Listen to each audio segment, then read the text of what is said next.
I got hired by a firm in Claremont. And you guys, you're new lawyers and lawyers to be, you're going to get to hear an old man yammer a little bit. I'm going to yammer about 25 years ago. And so I get thrown into the deep end right away by Aaron Boyd, my dear mentor, who hired me. And I was told to try a case.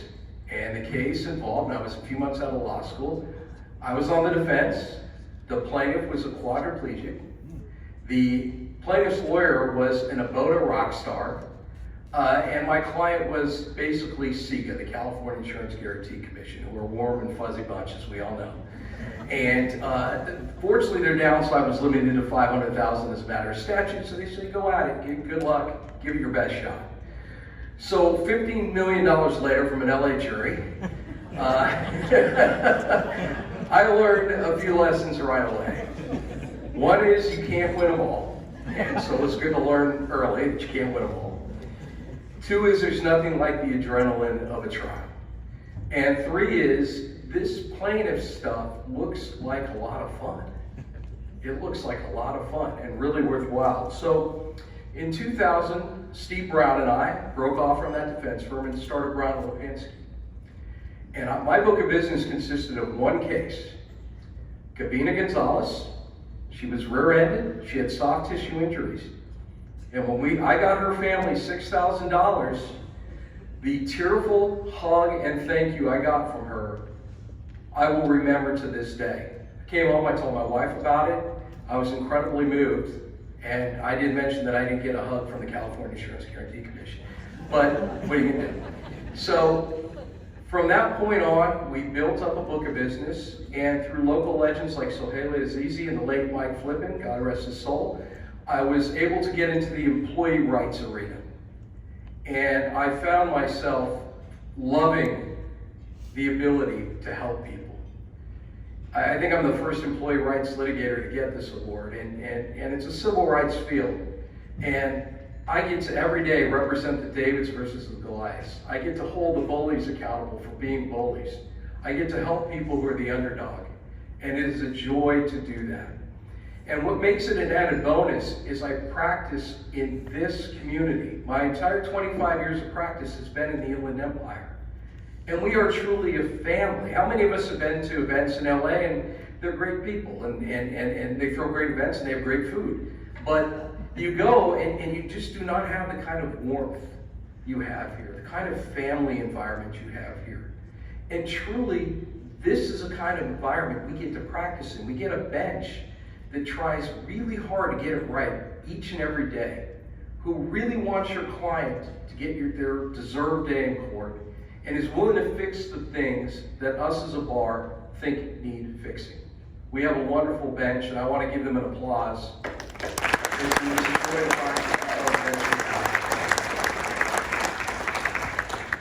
Now, through my journey, I was particularly blessed to meet a brash, handsome, loud individual, Greg Rizzio, who happens to be the best personal injury lawyer I know, and a great human being. There is Ricardo, there is Bill. I mean, this room's filled with them, but I'm partial because my name's next to his and he's great. But there was that story. Let me tell you about that dog bite. There was a big moat next to that fence. And that guy would have had to climb the fence and stick his nose in there to have that nose. Sorry about that. But we formed Rizzio Lipinsky, and finally in 2018, we practiced together for so many years and finally made the marriage official. We're still deciding what to do with Will Mullins in case there's a divorce, but he knows I throw better parties at Greg, so he's probably coming with me.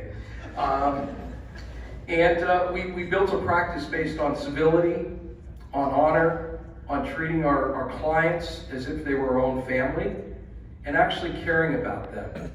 We practice in a legal community. You as young lawyers have an opportunity to practice in a legal community that values civility and honor and zealous, honest advocacy more than anything else.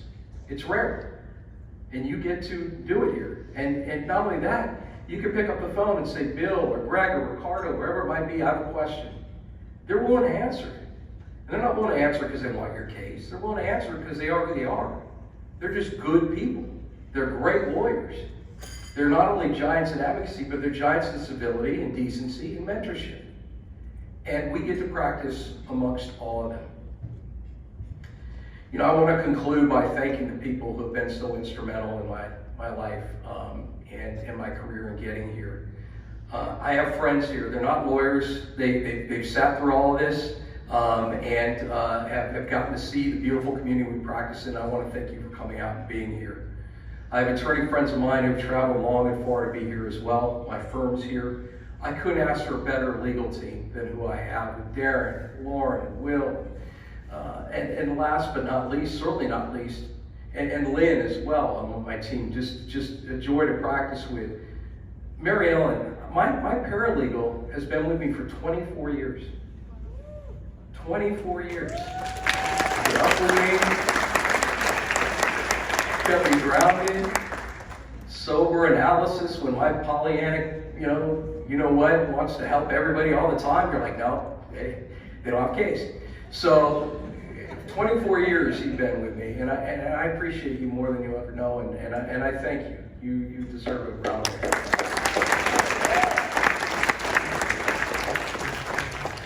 I want to thank, of course, my partner again, Greg Rizzio. He's given me so much by way of friendship, brotherhood, and I am just so grateful to have you and my name by you. It's an honor, my friend. I want to thank the mentors in this community. Like I said, the Bills, the Ricardos, there's so many people out there. My friends in the employment bar who came out to see me, the employee rights bar. Where you at? All right, there you go. Solidarity. Who came out tonight. I want to thank my kids who have put me through great tests of patience and debate. I mean, I had a lawyer a couple of years ago who threw a little tantrum in the conference room when I told him fifth throwing is not going to be the order of the day. I got 3 kids at home. You think this is amateur hour? You know, this is easy. And you're a grown person. So I want to thank my parents who can't be here because of health reasons, but they work 6 to 7 days a week to give for my dad for 39 years, to give my brother and I a better life. And yet they still found the time to show me what it meant to be a meaningful and decent human being. And I owe everything to them, and I love them. So I wanted to just mention that.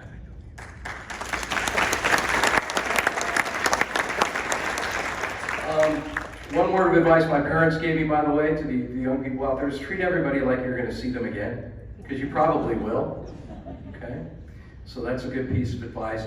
Most importantly, I want to thank my wife for the past 28 years. You've been my everything and always will be. You were there at the beginning when we were just starting out, and you told me go out on your own, take that chance. When my family wanted me ankle chained to a desk at a big defense firm for the rest of my career, and working away, billing hours, and you encouraged me to go do and build something. And you give me the strength to go each and every day and represent my clients the best way I can. I love you, honey.